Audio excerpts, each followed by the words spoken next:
होतं काय माहितीये का, आपण सरपंच केला एखादा की तो लगे आमदार झाल्यासारख्या टाईट कपडे फिरतो इकडे तिकडे. लगे एखादा जिल्हा परिषद पंचायत समिती सदस्य झाला की त्याला एवढा मान देतो आपण.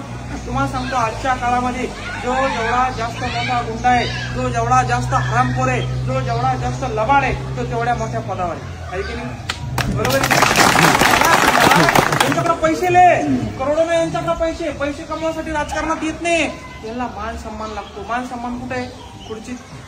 कोण देतो त्याला मान सन्मान? आपण. अरे सरपंच आले, आणा शाल आणा. अब ते तुम्हाला निवडून दिलं, तुम्ही त्यानं तुमचे काम करून सोडायचं दिलं, टाईट कपडे घालते, गाडी घेते, मग असं त्याला नाम लागते. मग तुम्ही हार टाकता, शाल टाकता, त्याला वाटतं मी लय मोठा झालो. यांना पायाखाली ठेवलं पाहिजे. हे आपले नोकर आहे.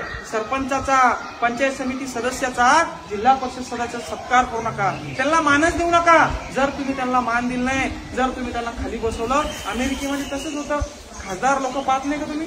राष्ट्रपती लोक स्वतःची बॅग घेऊन हातात, काही किंमत नाही त्यांना, फोटो बी काढत नाही द्यायचं कोणी. पण आपल्या लोकांच्या मोठ्या डोक्यामध्ये एवढा भूत आहे, आला दादा, अरे देव आला, पाया पडा, आमचे दादा, आमचे नाना, आमचे काका. काय करायचं? त्याच्यामुळं काय होतं, यांना सन्मान दिला तर मग हे पैसे तर नाही यांच्याकडे, पण यांना खुर्ची लागते म्हणून ते येते. तुम्ही जर यांना सन्मान दिला नाही, कशाला घुसतील त्याच्यामध्ये? ते म्हणते यार काय डोक्याला ताण आहे, हे रस्ता मागू राहिलं, ते गोठा मागू राहिलं, हे वीर मागू राहिलं, ते एक संडास मागू राहिलं, कशाला लागतंय हे पण मला सत्कार बी करत नाही, मला मान बी देत नाही. जर आपण यांना सत्कार, यांची किंमत कमी केली तर आपोआप जी सुशिक्षित पोरं आहेत, अभ्यास करणारी पोरं आहेत, या क्षेत्राकडे वळतील. त्यांना खरंच काम करण्याची आवड आहे, त्यांना खरंच काम करण्याची इच्छा आहे, ते या क्षेत्रामध्ये येतील आणि तरच आपला विकास होणार आहे. नाहीतर हे बाळगुंडे यांनी यांचे घरं भरून घेतलेले आहेत आणि म्हणूनच तर ही परिस्थिती आली आहे. मला सांगा, एवढे राजकीय पुढारी आहे, एवढे राजकीय नेते, तरी देखील एक सामान्य शेतकऱ्याच्या पोटाला आंदोलन करावं लागतंय. कशाची कमी? लोकशाही आहे ना. लोकशाहीमध्ये सरपंच निवडून दिला तर सरपंच आपले मुद्दे मांडायला पाहिजे की नाही? पंचायत समिती सदस्यांना आपले मुद्दे मांडायला पाहिजे की नाही? खासदारांना, आमदारांना आपल्या भावना एवढे लोक दिसत नाही का खासदाराला? खासदार काना डोळा करतोय. मग साध्या माणसाला रस्त्यावर यावं लागतंय, साध्या जनतेला रस्त्यावर यावं लागतंय. मी लढाई लढावं. मला एक होती, अनुभवच नव्हता बाबा आम्हाला.